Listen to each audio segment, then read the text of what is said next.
Hello প্রিয় শিক্ষার্থী বন্ধুরা, সবাই কেমন আছো? নিশ্চয়ই ভালো আছো।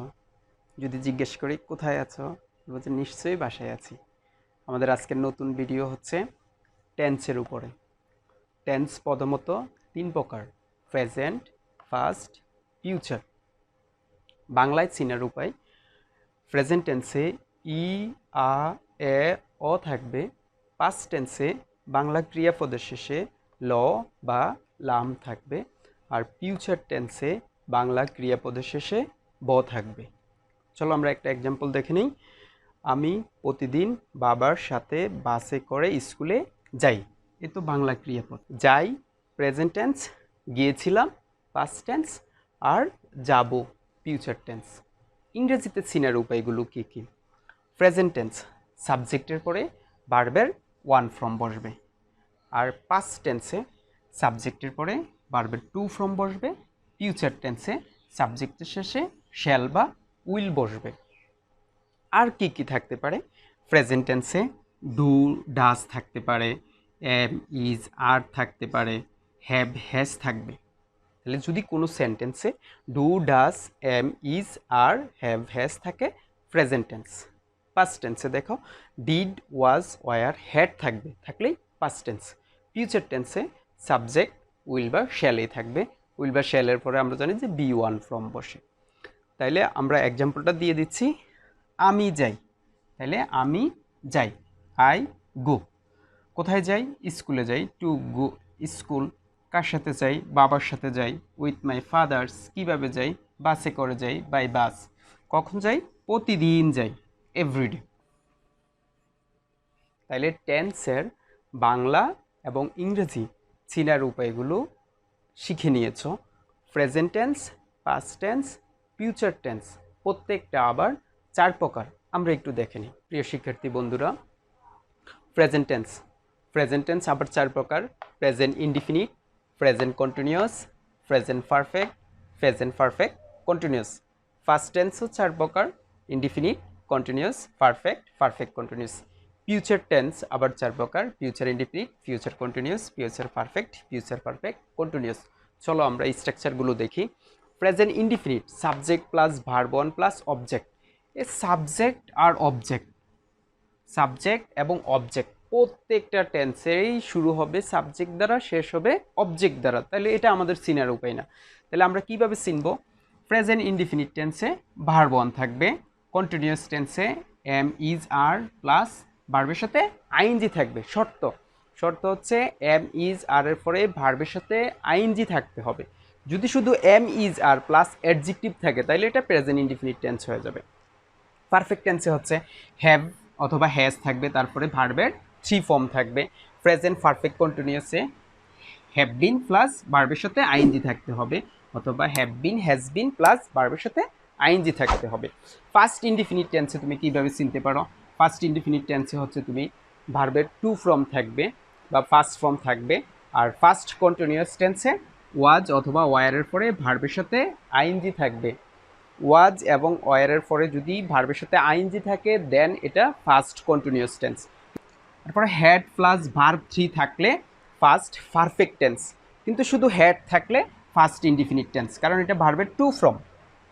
তারপরে আসো ফার্স্ট পারফেক্ট কন্টিনিউয়াস টেন্সে হচ্ছে হ্যাড বিন প্লাস ভার্বের সাথে আইএনজি থাকতে হবে।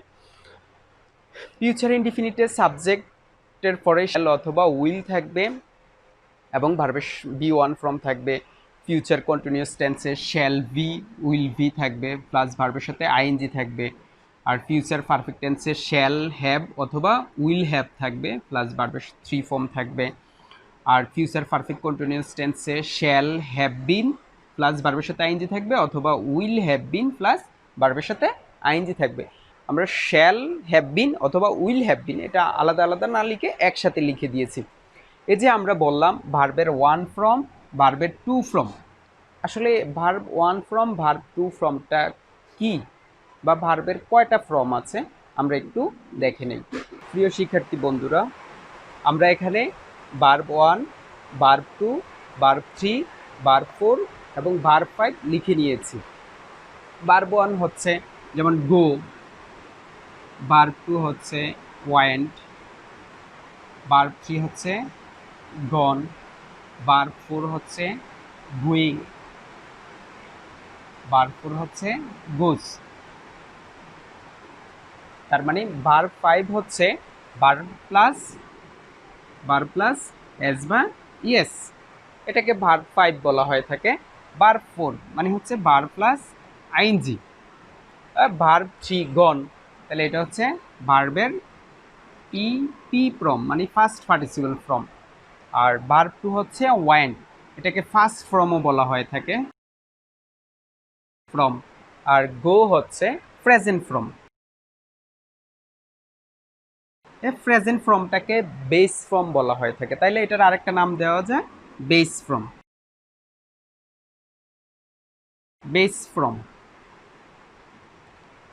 আমাদের ভার্বের 1 ফ্রম, 2 ফ্রম, 3 ফ্রম এর একটা শিট আমরা ভিডিওর শেষের দিকে দিয়ে রাখবো। তোমাদের যাদের ইচ্ছে হয় স্ক্রিনশট দিয়ে নিতে পারো। ভার্বের ফর্মগুলো জানা না থাকলে টেন্সটা আসলেই হবে না। প্রিয় শিক্ষার্থী বন্ধুরা, তাহলে কি টেন্সের 12টা ফর্ম জানলেই আমরা ইংরেজির সব কিছু জানবো? আমি বলবো না। তাহলে কি করতে হবে? দেখো, প্রেজেন্ট ইনডিফিনিট টেন্সের 4টা স্ট্রাকচার হয়। একটা অ্যাফার্মেটিভ, একটা নেগেটিভ, একটা ইন্টারগেটিভ, একটা হচ্ছে নেগেটিভ ইন্টারগেটিভ। আমরা যে স্ট্রাকচারটা আগে দেখিয়েছি, subject plus verb one plus object, এটা হচ্ছে প্রেজেন্ট ইনডিফিনিট টেন্সের অ্যাফার্মেটিভের স্ট্রাকচার। কিন্তু এটাকে নেগেটিভ হয়ে থাকে, ইন্টারগেটিভ হয়ে থাকে, নেগেটিভ ইন্টারগেটিভ হয়ে থাকে। তাইলে টোটাল স্ট্রাকচার দাঁড়াচ্ছে 4 × 12 = 48টা। আমি বলবো 4 × 12 = 48টা না শিখলেও 3 × 36টা স্ট্রাকচার তোমাকে শিখতেই হবে যদি তুমি গ্রামারের ভালো করতে চাও। তাহলে অ্যাফার্মেটিভ হচ্ছে subject plus verb one plus object, আর নেগেটিভে হচ্ছে সাবজেক্ট প্লাস ডোন্ট অথবা doesn't plus verb one plus object. এটাকে ইন্টারগেটিভ করার সময় তোমাকে ডু ডাজ অক্সিলারি ভার্ব হিসেবে নিয়ে আসতে হবে, তারপরে সাবজেক্ট প্লাস ভার্ব ওয়ান। মনে রাখতে হবে ডু ডাজের পরে ভার্বের সবসময় ভার্ব ওয়ান হয় এবং অবজেক্ট ফ্রম বসে, এরপরে প্রশ্নবোধক চিহ্ন দিতে হবে। নেগেটিভ ইন্টারগেটিভও সেম, তোমাকে ডু ডাজ বসাইতে হবে, তারপরে সাবজেক্টের পরে নট আনতেই হবে যেহেতু এটা নেগেটিভ ইন্টারগেটিভ। আর প্লাস ভার্বের one form plus object. Negative ইন্টারগেটিভটা আমাদের ব্যবহার একটু কম। আমরা এখানে প্রেজেন্ট ইনডিফিনিট দেখাচ্ছি আর ফার্স্ট ইনডিফিনিটটা দেখাবো। আর বাকি যে টেন্সগুলো আছে ওইগুলোর অ্যাফার্মেটিভটা তো আমরা শিখেই নিলাম, নেগেটিভ ইন্টারগেটিভ এবং নেগেটিভ ইন্টারগেটিভের শর্ট একটা রুলস তোমাদেরকে দিয়ে দিচ্ছি। প্রিয় শিক্ষার্থী বন্ধুরা, চলো ফার্স্ট ইনডিফিনিট টেন্সের অ্যাফার্মেটিভ, নেগেটিভ ইন্টারগেটিভ এবং নেগেটিভ ইন্টারগেটিভের স্ট্রাকচারটা একটু জেনে নিই।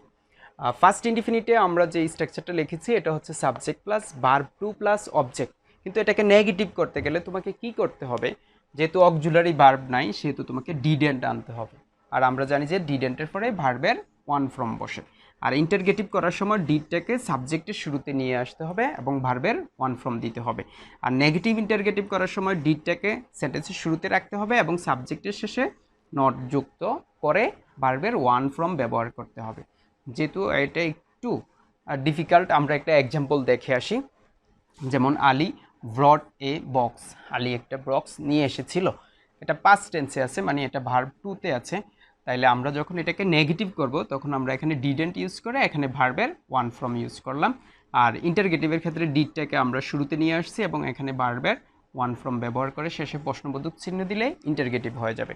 আর নেগেটিভ ইন্টারগেটিভ করার সময় সাবজেক্টের আগে ডিড আর সাবজেক্টের পরে নট যুক্ত করে শেষে কি যোগ করব? প্রশ্নবোধক চিহ্ন দিয়ে দিব। তাহলে শুধু প্রেজেন্ট ইনডিফিনিট টেন্স এবং ফার্স্ট ইনডিফিনিট টেন্স এই দুইটা টেন্সের ক্ষেত্রে অক্সিলারি ভার্ব থাকে না। প্রেজেন্ট ইনডিফিনিট টেন্সের ক্ষেত্রে ডু ডাজ এবং ফার্স্ট ইনডিফিনিট টেন্সের ক্ষেত্রে ডিডকে অক্সিলারি ভার্ব ধরে অ্যাফার্মেটিভ, নেগেটিভ ইন্টারগেটিভ এবং নেগেটিভ ইন্টারগেটিভ করতে হবে। আর বাকি যে টেন্সগুলো আছে এগুলোতে যেহেতু অক্সিলারি ভার্ব আছে ওইগুলোর একটাই স্ট্রাকচার শিখলে নেগেটিভ ইন্টারগেটিভ এবং নেগেটিভ ইন্টারগেটিভ শিখে নিতে পারবা। তাহলে চলো আমরা ওই এক্সাম্পলটা দিয়ে আসি। প্রিয় শিক্ষার্থী বন্ধুরা, সকল টেন্সকে নেগেটিভ ইন্টারগেটিভ এবং নেগেটিভ ইন্টারগেটিভ করার শর্ট রুলসটা একটু দেখে নাও। নেগেটিভ করার সময় তোমার কাজ হচ্ছে সাবজেক্টের পরে যে অক্সিলারি ভার্ব থাকে অক্সিলারি ভার্বের সাথে তোমার কাজ হচ্ছে নট যোগ করে দেওয়া। নট যোগ করে দিলে তোমার এটা নেগেটিভ হয়ে যাবে। যেমন I have not bought a car. আর ইন্টারগেটিভ করার সময় যে অক্সিলারি ভার্বটা থাকবে এই অক্সিলারি ভার্বটাকে সেন্টেন্সের শুরুতে নিয়ে আসা আর শেষে প্রশ্নবোধক চিহ্ন দিয়ে দেওয়া, তাহলে ইন্টারগেটিভ হয়ে যাবে। আর নেগেটিভ ইন্টারগেটিভ, এখানে না বোধক প্রশ্নবোধক, যেহেতু না বোধক প্রশ্নবোধক তাইলে প্রথমে ইন্টারগেটিভ অক্সিলারি ভার্ব শুরুতে থাকবে। আর যেহেতু না বোধক আছে, সাবজেক্টের পরে একটা নট যোগ করে দিতে হবে। যেমন এখানে হ্যাভ হচ্ছে অক্সিলারি ভার্ব, আই হচ্ছে সাবজেক্ট, আর শেষে একটা নট যোগ করে দিলাম।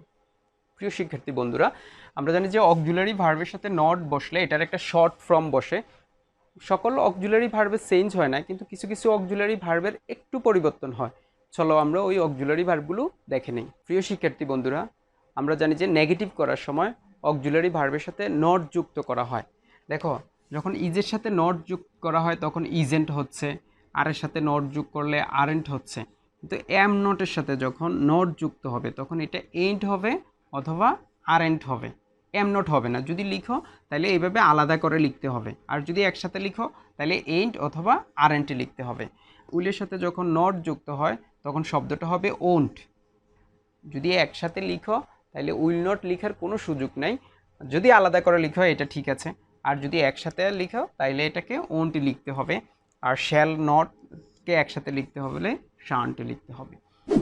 অনুরূপভাবে সাবজেক্টের পরে যখন অক্সিলারি ভার্ব আসবে, কিছু কিছু সময় অ্যাপোস্ট্রফি ইউজ করা হয়ে থাকে, তাহলে দেখলাম যে আই ডাবল এল দেওয়া আছে, তাহলে আমরা এটা কি ধরবো? যখন আই ডাবল এল দেওয়া থাকে তখন আই উইল অথবা আই শ্যাল, জেনারেলি আই এর সাথে শ্যাল বসে, তবে প্যাসেজের ক্ষেত্রে দেখা যায় আই এর সাথে উইলও দিয়ে দেওয়া হচ্ছে, আর আই ডি দেওয়া আছে। এখন আমরা এটা কি পড়বো?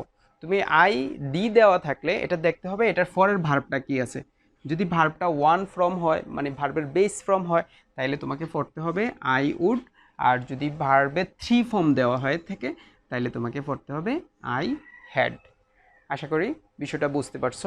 চলো সকল টেন্সের আমরা একটা এক্সাম্পল দেখে আসি। প্রিয় শিক্ষার্থী বন্ধুরা, টেন্স ইন অল ওয়ান, তার মানে একটা ভার্বের উপরে 12টা টেন্সের স্ট্রাকচারের এক্সাম্পল দেওয়া আছে। চলো আমরা একটু দেখে নিই। প্রথমে subject plus verb one plus object, present indefinite tense. আমরা সাবজেক্ট এবং অবজেক্টের দিকে খেয়াল করব না, আমরা জাস্ট এই ভার্বের দিকে দেখব। এখানে ভার্বের ওয়ান ফর্ম আছে প্রেজেন্ট ইনডিফিনিট টেন্স, এখানে এম ইজ আর প্লাস ভার্বের সাথে আইএনজি আছে continuous tense, present continuous tense. এখানে হ্যাভ প্লাস ভার্ব থ্রি আছে পারফেক্ট টেন্স, এখানে হ্যাভ বিন প্লাস ভার্বের সাথে আইএনজি আছে প্রেজেন্ট পারফেক্ট কন্টিনিউয়াস টেন্স। বুঝা গেল? আমাকে এই সাবজেক্ট এবং অবজেক্ট এটা দেখা লাগবে না, আমাকে দেখতে হবে শুধু অক্সিলারি ভার্ব এবং ভার্বের অবস্থানটা, অথবা শুধু ভার্বের অবস্থানটা। যদি ভার্ব টু থাকে, এই তো ভার্ব টু আছে, তাহলে ফার্স্ট ইনডিফিনিট টেন্স। এখানে ভার্ব ওয়ান আছে প্রেজেন্ট ইনডিফিনিট টেন্স, এখানে ভার্ব টু আছে ফার্স্ট ইনডিফিনিট টেন্স। এখানে শ্যাল প্লাস ভার্ব ওয়ান আছে, তাহলে এখানে তোমাকে ফিউচার ইনডিফিনিট টেন্স বলতেই হবে। তাহলে তোমাকে সাবজেক্ট এবং অবজেক্টের দিকে তাকানোর দরকার নেই, সেন্টেন্সটার মূলে তাকাও। তাহলে ওয়াজ বা were plus ING first continuous tense, had plus verb three first perfect tense, had been plus ভার্বের সাথে ING first perfect continuous tense. এভাবে future indefinite shall plus verb one, shall be plus ভার্বের সাথে ING continuous tense, future continuous tense. Shall have plus ভার্বের three form আছে, তাইলে future perfect tense. Shall have been plus ভার্বের সাথে ING আছে, তাইলে ফিউচার পারফেক্ট কন্টিনিউয়াস টেন্স। আমাদেরকে টেন্স আইডেন্টিফিকেশন করার জন্য শুধু ভার্বের দিকে তাকাতে হবে। টেন্সের বিস্তারিত পার্ট 2-তে থাকবে। ধন্যবাদ সবাইকে।